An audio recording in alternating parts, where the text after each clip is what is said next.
Hi, my name is Matt. Welcome to Unreal 73.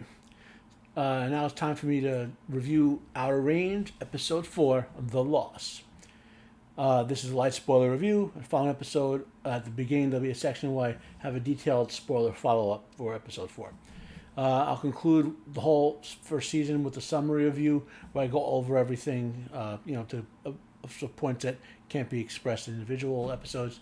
And as for production, I go into the first episode. Only will highlight certain things in each individual episode where that matters. Okay. So follow up to episode 3.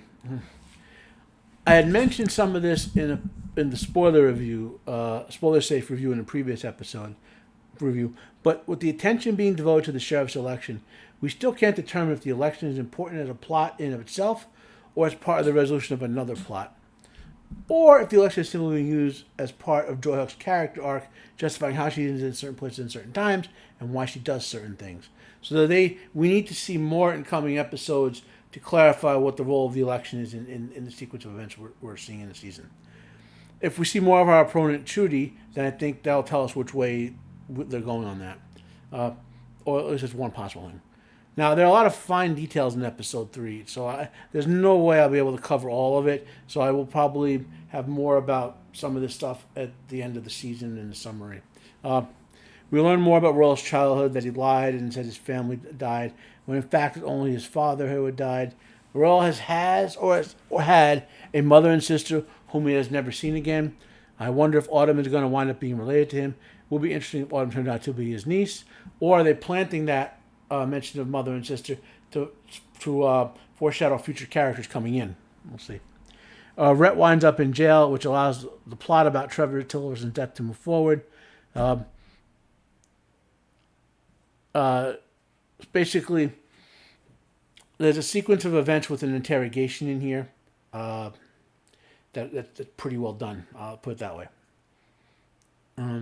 That's the most I'm going to say. Rhett tells Joyhawk a partial truth, which should be enough to explain away everything. Well, until Amy goes hiking at the end of the episode, and we get the oh my god moment with the real Trevor's body back from the void. Royal also took the opportunity when left unattended in the sheriff's building to steal back the belt buckle. Then, for some reason, rather than just melt it down in a heavy campfire or bury it 5 feet deep somewhere in the pasture, he feels compelled to throw it in the void. Finally, I alluded to it in my spoiler safe review, but now I can directly reference it. When Royal makes his deal with Autumn and the mountain turns to dust and reforms, that was a really cool special effect with great timing. Very well done. Like, it wasn't, if they had done it where it was very obvious, it wasn't like in the background of the scene, it would have been kind of like, it would have been seemed like more of them just showing off a special effect, you know? So, but because it was in the background, it was highlighting it. It added weight to the significance of the event that happened between the sheriff and Joy there. Not the sheriff and Joy, between Royal and Autumn. Okay, that the Royal's decision had an impact on something, and that's kind of what that alluded to. Okay, reality is changing in some way. Okay. So that now onto our plot review again. Spoiler friendly now. I've noticed a bit of repetitive plotting in the episodes, as something happens and a similar series of events occur in a new episode as occurred in a previous episode to something else happening. So in other words, an event could occur, then a sequence of events occurs as a result of that, and in the next episode a different event occurs, but a generally similar sequence of events occurs as a result of the different cause, right? And through the first 4 episodes, I've noticed that trend. Now, I don't know if that's something they're doing on purpose, because repetition could be built into this type of plot we're getting here, okay? Or if it's, how do I put it? If it's something that they're just doing more by instinct, like maybe the Duffer Brothers like that sort of storytelling aspect. Yeah.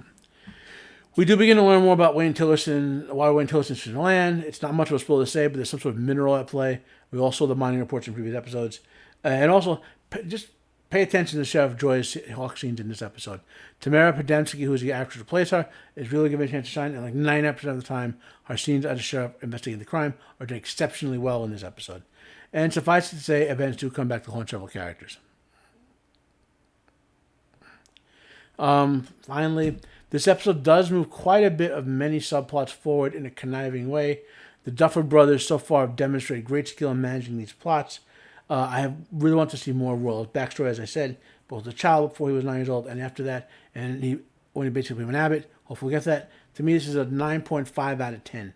Just a slight bit with that repetitiveness that I'm not sure about if it's a chosen element or just something that they're not aware of when they're doing it. So if it's a chosen element and it works out for the whole episodes, this would be retroactively a 10 out of 10, But if not, then it's a 9.5. Comment down below if you have any questions for me about this video. Please share your thoughts. Share this video if you enjoyed it. Like if you like. Dislike if you dislike. Subscribe if you want to hear more from me. My name is Matt. This has been Umbrella 73. Have a nice day, and I am out of here.